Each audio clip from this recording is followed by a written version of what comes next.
Hi, welcome to another session. This is a very interesting session because in this session I will talk about your testing principles. This topic is included in chapter 1, as in section 1.3 we have principles of testing. So we have 7 principles of testing. Principle 1 is testing shows presence of defects. Principle 2, exhaustive testing is impossible. Principle 3, early testing. Principle 4 is defect clustering. Principle 5 is pesticide paradox. Principle 6, testing is context dependent. Principle 7, absence of error fallacy. So these testing principles are very important. These are not theoretical but has practical implication, so every tester should be aware of it. These principles provide a foundation for making informed decision during the testing process. So by applying these principles, tester can focus on high risk areas. For example, when we say that exhaustive testing is impossible, that so we cannot test each and everything, so we should focus on high risk areas, avoid common pitfalls, and ensure that their testing is both efficient and effective. So let's see the principle 1 in detail. Testing shows presence of defect. Testing shows presence of defect, not their absence. So we cannot say that we have done 100% testing, so there is no bugs. It may be possible that we missed the requirement.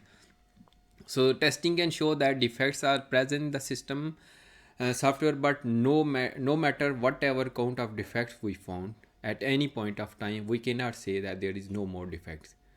So so in this case, so we cannot say this is we cannot give these as proof for correctness. So next principle is exhaustive testing is impossible. Testing everything, every permutation is impossible. So there can be many inputs combinations, so it's not possible to test and everything because in limited time and budget. So as an alternative to exhaustive testing, risk analysis and priorities should be used to focus on testing efforts. uh, so let me give the one example. For example, there is a screen in the page. There is 15 input fields, and each accepts 5 possible values. So so to test, number of test cases required can be 5 into 15. So you can see there can be more than 30 million test cases, so we cannot test in the limited time and budget. So exhaustive testing is impossible. Every tester should be aware of it. Okay. And principle third is early testing. Early testing saves our time and effort. As you can see here, you can see the bugs. You can see bugs are growing bigger and bigger. In the right hand side, we have time when bugs are found. In the top arrow we have budget and cost associated with it. So as you can see in the specification, bug is smaller in design, is becoming bigger in code, in test and release. So in the release stage, it is most costly to fix, and it will take more time. So to find defect earlier or to prevent defect during uh, defects being introduced, tester must be involved as early as possible in the development life cycle. So testing activities must be coordinated with corresponding development activities. They should start from specification. So we should do left testing. So testing should start as soon as project begins. So testers are good contributors in reviews and must participate. This helps them understand the requirement earlier and prepare the test cases earlier in the life cycle. So test cases should be prepared earlier, during the before the code is written. So principle 4 talks about the defect clustering. So you know the 80-20 rule. So 80% bugs are found in 20% modules. So defect clustered together. It is possible that the more defects are clustered in these smaller modules compared to being distributed among bigger and other modules.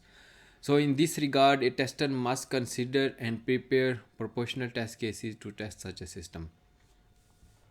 So now let's discuss about pesticide paradox. So this principle is 5, and it talk about that our test becomes immune. So if the same tests are prepared over and over again, eventually the same set of test cases will no longer help to find new defects. So when, for example, this is applicable both for manual and automation testing. In automation case, if we have written the script, we are executing same script again and again, we cannot say they, so it will not find new bugs. So we should improve, we should update our test cases, whether these are manual or automated. So this principle also helps to improve our test cases and grow. So to overcome this pesticide paradox, test cases need to eventually reviewed and revised. So next testing principle is testing is context dependent.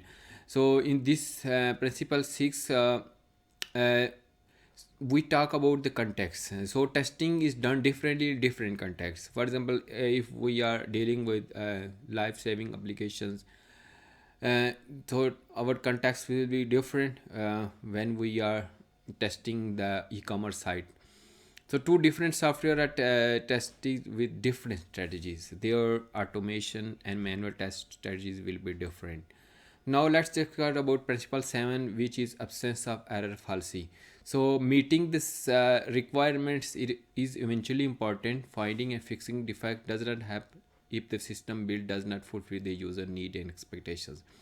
So if we have built the system and it is bug free, but it is not fulfilling the user requirements, and so it is useless system. So this principle 7 talks about this. So we should involve the client as we are following agile philosophy, agile development methodologies. So our clients are involved, so they should be updated about the progress. So it is better to follow all these principles. So we should be aware of all these.